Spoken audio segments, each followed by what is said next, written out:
Shalom,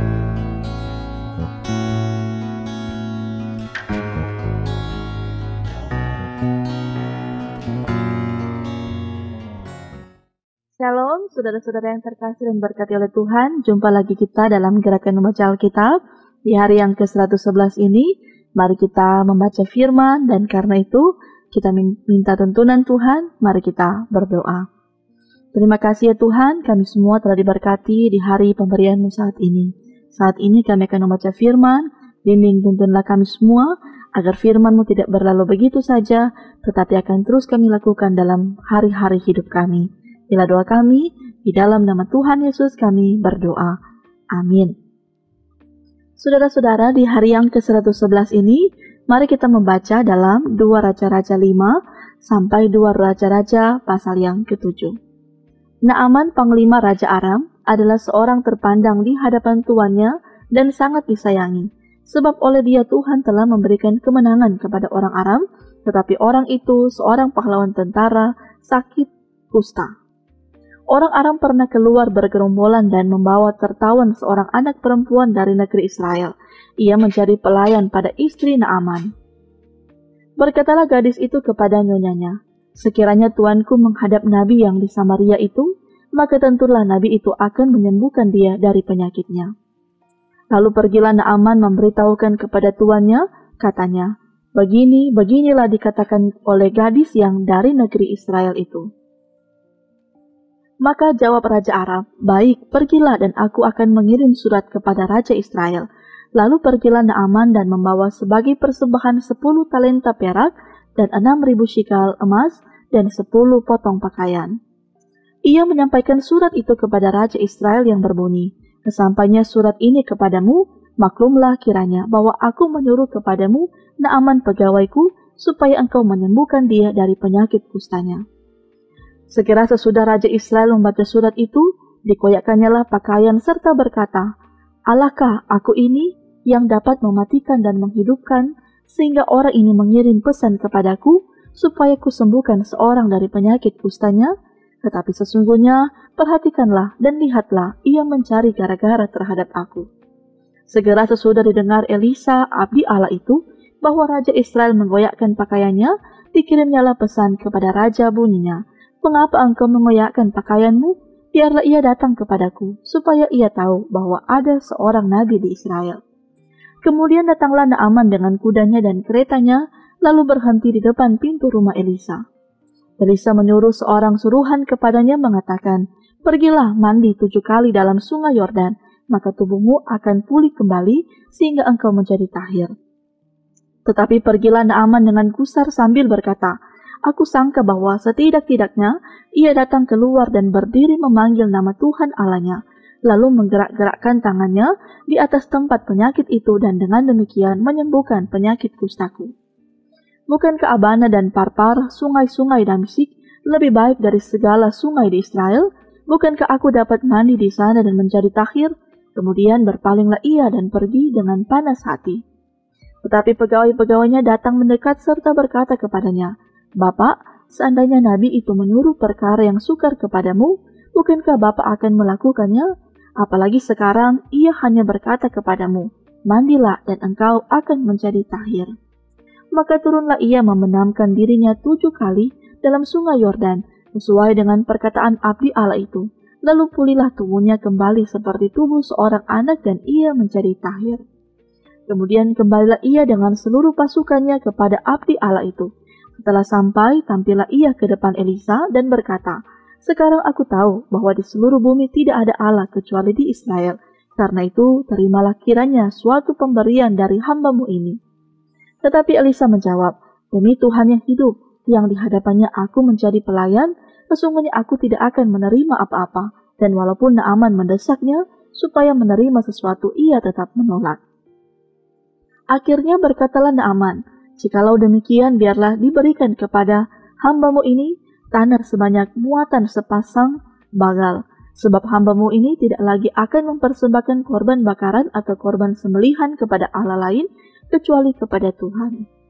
Dan kiranya Tuhan mengampuni hamba-Mu ini dalam perkara yang berikut, apabila tuanku masuk ke kuil Rimon untuk sujud menyembah di sana, dan aku menjadi pengapitnya, sehingga aku harus ikut sujud menyembah dalam kuil Rimon itu. Kiranya Tuhan mengampuni hamba-Mu ini dalam hal itu." Maka berkatalah Elisa kepadanya, "Pergilah dengan selamat." Setelah Naaman berjalan tidak berapa jauh daripadanya. Berpikirlah Gehazi, bujang Elisa, abdi Allah, "Sesungguhnya tuanku terlalu menyengani Naaman, orang Aram ini, dengan tidak menerima persembahan yang dibawanya. Demi Tuhan yang hidup, sesungguhnya aku akan berlari mengejar dia dan akan menerima sesuatu daripadanya." Lalu Gehazi mengejar Naaman dari belakang.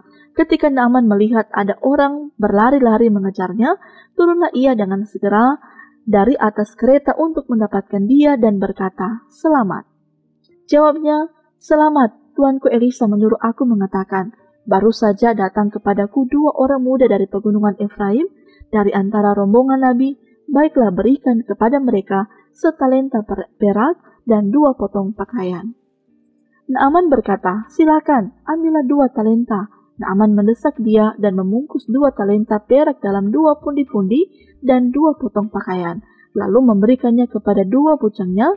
Mereka ini mengangkut semuanya di depan Gehazi. Setelah mereka sampai ke bukit, disambutnyalah dari tangan mereka, disimpannya di rumah dan disuruhnya kedua orang itu pergi, maka pergilah mereka. Baru saja Gehazi masuk dan tampil ke depan tuannya, berkatalah Elisa kepadanya, "Dari mana, Gehazi?" Jawabnya, "Hamba-Mu ini tidak pergi kemana-mana." Tetapi kata Elisa kepadanya, "Bukankah hatiku ikut pergi ketika orang itu turun dari atas keretanya mendapatkan engkau? Maka sekarang engkau telah menerima perak dan dengan itu dapat memperoleh kebun-kebun, kebun zaitun, kebun anggur, kambing domba, lembu sapi, budak laki-laki dan budak perempuan. Tetapi penyakit kusta Naaman akan melekat kepadamu dan kepada anak cucumu untuk selama-lamanya." Maka keluarlah Gehazi dari depannya dengan kena kusta putih seperti salju. Pada suatu hari berkatalah rombongan Nabi kepada Elisa, "Cobalah lihat, tempat tinggal kami di dekatmu ini adalah terlalu sesak bagi kami. Baiklah kami pergi ke sungai Yordan dan masing-masing mengambil 1 balok dari sana, supaya kami membuat tempat tinggal untuk kami." Jawab Elisa, "Pergilah." Lalu berkatalah seorang, "Silakan, ikutlah dengan hamba-hamba-Mu ini." Jawabnya, "Baik, aku akan ikut." Maka ikutlah ia dengan mereka. Setelah mereka sampai di sungai Yordan, mereka pun menebang pohon-pohon. Dan terjadilah ketika seorang sedang menumbangkan sebatang pohon, jatuhlah mata kapaknya ke dalam air. Lalu berteriak-teriaklah ia, "Wahai tuanku, itu barang pinjaman." Tetapi berkatalah abdi Allah, "Kemana jatuhnya?" Lalu orang itu menunjukkan tempat itu kepadanya. Kemudian Elisa memotong sepotong kayu, lalu dilemparkannya ke sana, maka timbullah mata kapak itu dibuatnya. Lalu katanya, "Ambillah." Orang itu mengulurkan tangannya dan mengambilnya. Raja negeri Aram sedang berperang melawan Israel. Dia berunding dengan pegawai-pegawainya, lalu katanya, "Ke tempat ini dan itu haruslah kamu turun menghadang." Tetapi abdi Allah menyuruh orang kepada Raja Israel mengatakan, "Awas, jangan lewat dari tempat itu, sebab orang Aram sudah turun menghadang ke sana." Sebab itu Raja Israel menyuruh orang-orang ke tempat yang disebutkan abdi Allah kepadanya. Demikianlah Elisa memperingatkan kepadanya supaya berawas-awas di sana, bukan sekali 2 kali saja. Lalu mengamuklah hati Raja Aram tentang hal itu, maka dipanggilnyalah pegawai-pegawainya, katanya kepada mereka, "Tidakkah dapat kamu memberitahukan kepadaku siapa dari kita memihak kepada Raja Israel?"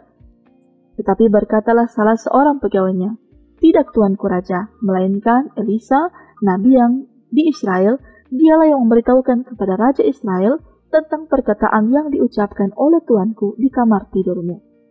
Berkatalah Raja, "Pergilah melihat di mana dia, supaya aku menyuruh orang menangkap dia." Lalu diberitahukanlah kepadanya, dia ada di Dotan. Maka dikirimnyalah ke sana kuda serta kereta dan tentara yang besar, sampailah mereka pada waktu malam, lalu mengepung kota itu. Ketika pelayan abdi Allah bangun pagi-pagi dan pergi keluar, maka tampaklah suatu tentara dengan kuda dan kereta ada di sekeliling kota itu.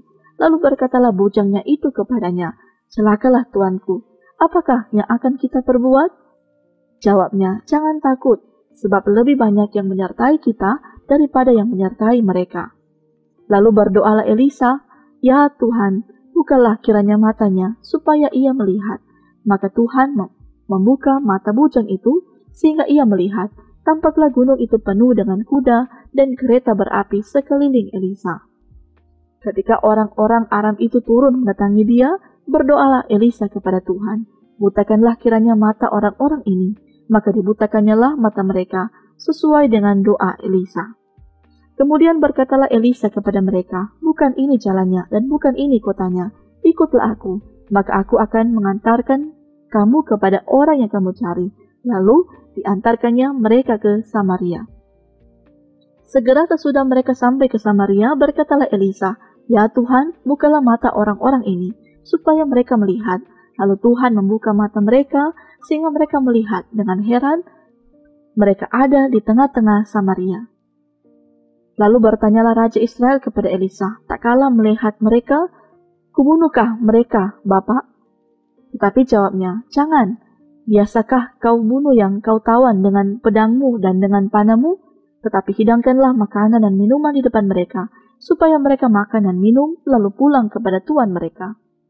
Disediakannyalah bagi mereka jamuan yang besar, maka makan dan minumlah mereka. Sesudah itu dibiarkannyalah mereka pulang kepada tuan mereka. Sejak itu tidak ada lagi gerombolan-gerombolan Aram memasuki negeri Israel. Sesudah itu Ben-Hadad, Raja Aram, menghimpunkan seluruh tentaranya, lalu maju mengepung Samaria. Maka terjadilah kelaparan hebat di Samaria selama mereka mengepungnya, sehingga sebuah kepala keledai berharga 80 shikal perak dan seperempat kap tahi merpati berharga 5 shikal perak. Suatu kali ketika Raja Israel berjalan di atas tembok, datanglah seorang perempuan mengadukan halnya kepada raja sambil berseru, "Tolonglah, ya tuanku raja." Jawabnya, "Jika Tuhan tidak menolong engkau, dengan apakah aku dapat menolong engkau? Dengan hasil penggirikan kah atau hasil pemerasan anggur?" Kemudian bertanyalah raja kepadanya, "Ada apa?" Jawab perempuan itu, "Perempuan ini berkata kepadaku, berilah anakmu laki-laki supaya kita makan dia pada hari ini dan besok akan kita makan anakku laki-laki." Jadi kami memasak anakku dan memakan dia. Tetapi ketika aku berkata kepadanya pada hari berikutnya, berilah anakmu supaya kita makan dia, maka perempuan ini menyembunyikan anaknya. Tak kala raja mendengar perkataan perempuan itu, dikoyakkannyalah pakaiannya, dan sedang ia berjalan di atas tembok, kelihatanlah kepada orang banyak bahwa ia memakai kain kabung pada kulit tubuhnya. Lalu berkatalah raja, "Beginilah kiranya Allah menghukum aku, bahkan lebih daripada itu, jika masih tinggal kepala Elisa bin Safat di atas tubuhnya pada hari ini." Adapun Elisa duduk-duduk di rumahnya dan para tua-tua duduk bersama-sama dia. Raja menyuruh seorang berjalan mendahulunya, tetapi sebelum suruhan itu sampai kepada Elisa, Elisa sudah berkata kepada para tua-tua itu, "Tahukah kamu bahwa si pembunuh itu menyuruh orang untuk memenggal kepalaku? Awas-awaslah, apabila suruhan itu datang, segera tutup pintu dan tahanlah dia, supaya orang itu jangan masuk. Bukankah sudah kudengar bunyi langkah tuannya di belakangnya?" Selagi ia berbicara dengan mereka, datanglah raja mendapatkan dia. Berkatalah raja kepadanya, "Sesungguhnya malapetaka ini adalah daripada Tuhan. Mengapakah aku berharap kepada Tuhan lagi?" Lalu berkatalah Elisa, "Dengarlah firman Tuhan. Beginilah firman Tuhan. Besok kira-kira waktu ini sesukat tepung yang terbaik akan berharga sesikal dan 2 sukat celai akan berharga sesikal di pintu gerbang Samaria." Tetapi perwira yang menjadi ajudan raja menjawab, "Abdi Allah," katanya, "sekalipun Tuhan membuat tingkap-tingkap di langit, masakan hal itu mungkin terjadi?" Jawab abdi Allah, "Sesungguhnya engkau akan melihatnya dengan matamu sendiri, tetapi tidak akan makan apa-apa daripadanya." 4 orang yang sakit kusta ada di depan pintu gerbang. Berkatalah yang seorang kepada yang lain, "Mengapakah kita duduk-duduk di sini sampai mati? Jika kita berkata, baiklah kita masuk ke kota, padahal dalam kota ada kelaparan, kita akan mati di sana. Dan jika kita tinggal di sini, kita akan mati juga. Jadi sekarang marilah kita menyeberang ke perkemahan tentara Aram. Jika mereka membiarkan kita hidup, kita akan hidup. Dan jika mereka mematikan kita, kita akan mati." Lalu pada waktu senja bangkitlah mereka masuk ke tempat perkemahan orang Aram. Tapi ketika mereka sampai ke pinggir tempat perkemahan orang Aram itu, tampaklah tidak ada orang di sana. Sebab Tuhan telah membuat tentara Aram itu mendengar bunyi kereta, bunyi kuda, bunyi tentara yang besar, sehingga berkatalah yang seorang kepada yang lain, sesungguhnya Raja Israel telah mengupah raja-raja orang Het dan raja-raja orang Misraim melawan kita, supaya mereka menyerang kita. Karena itu bangkitlah mereka melarikan diri pada waktu senja dengan meninggalkan kemah dan kuda dan keledai mereka, serta tempat perkemahan itu. Dengan begitu saja mereka melarikan diri menyelamatkan nyawanya. Ketika orang-orang yang sakit kusta itu sampai ke pinggir tempat perkemahan, masuklah mereka ke dalam sebuah kemah, lalu makan dan minum. Sesudah itu mereka mengangkut dari sana emas dan perak dan pakaian, kemudian pergilah mereka menyembunyikannya. Lalu datanglah mereka kembali, masuk ke dalam kemah yang lain dan mengangkut juga barang-barang dari sana. Kemudian pergilah mereka menyembunyikannya. Lalu berkatalah yang seorang kepada yang lain, tidak patut yang kita lakukan ini. Hari ini ialah hari kabar baik, tetapi kita ini tinggal diam saja. Apabila kita menanti sampai terang pagi, maka hukuman akan menimpa kita. Jadi sekarang, marilah kita pergi menghadap untuk memberitahukan hal itu ke istana raja. Mereka pergi lalu berseru kepada penunggu pintu gerbang kota dan menceritakan kepada orang-orang itu, katanya, kami sudah masuk ke tempat perkemahan orang Aram, dan ternyata tidak ada orang di sana, dan tidak ada suara manusia kedengaran. Hanya ada kuda dan keledai tertambat dan kemah-kemah ditinggalkan dengan begitu saja. Para penunggu pintu gerbang menyerukan dan memberitahukan hal itu ke istana raja. Sekalipun masih malam, raja bangun juga, lalu berkata kepada para pegawainya, baiklah kuterangkan kepadamu apa maksud orang Aram itu terhadap kita. Mereka tahu bahwa kita ini menderita kelaparan. Sebab itu mereka keluar dari tempat perkemahan untuk menyembunyikan diri di padang sambil berpikir, apabila orang Israel keluar dari dalam kota, kita akan menangkap mereka hidup-hidup. Kemudian kita masuk ke dalam kota. Lalu salah seorang pegawainya menjawab, baiklah kita ambil 5 ekor dari kuda yang masih tinggal di dalam kota ini. Tentulah keadaannya seperti seluruh khalayak ramai Israel yang sudah habis mati itu. Biarlah kita suruh saja orang pergi supaya kita lihat. Sudah itu mereka mengambil 2 kereta kuda, kemudian raja menyuruh mereka menyusul tentara Aram sambil berkata, pergilah melihatnya. Lalu pergilah mereka menyusul orang-orang itu sampai ke sungai Yordan, dan tampaklah seluruh jalan itu penuh dengan pakaian dan perkakas yang dilemparkan oleh orang Aram pada waktu mereka lari terburu-buru. Kemudian pulanglah suruhan itu dan menceritakan hal itu kepada raja. Maka keluarlah penduduk kota itu mencari tempat perkemahan orang Aram. Karena itu sesukat tepung yang terbaik berharga sesikal dan 2 sukat selai berharga sesikal sesuai dengan firman Tuhan. Adapun raja telah menempatkan perwira yang menjadi ajudannya itu mengawasi pintu gerbang, tetapi rakyat menginjak-injak dia di pintu gerbang, lalu ia mati sesuai dengan perkataan abdi Allah yang mengatakannya pada waktu raja datang mendapatkan dia. Dan terjadi juga seperti yang dikatakan abdi Allah itu kepada raja. 2 sukat selai akan berharga sesikal dan sukat tepung yang terbaik akan berharga sesikal besok kira-kira waktu ini di pintu gerbang Samaria. Pada waktu itu si perwira menjawab abdi Allah itu, sekalipun Tuhan membuat tingkap-tingkap di langit, masakan hal itu mungkin terjadi? Tetapi Elisa berkata, sesungguhnya engkau akan melihatnya dengan matamu sendiri, tetapi tidak akan makan apa-apa daripadanya.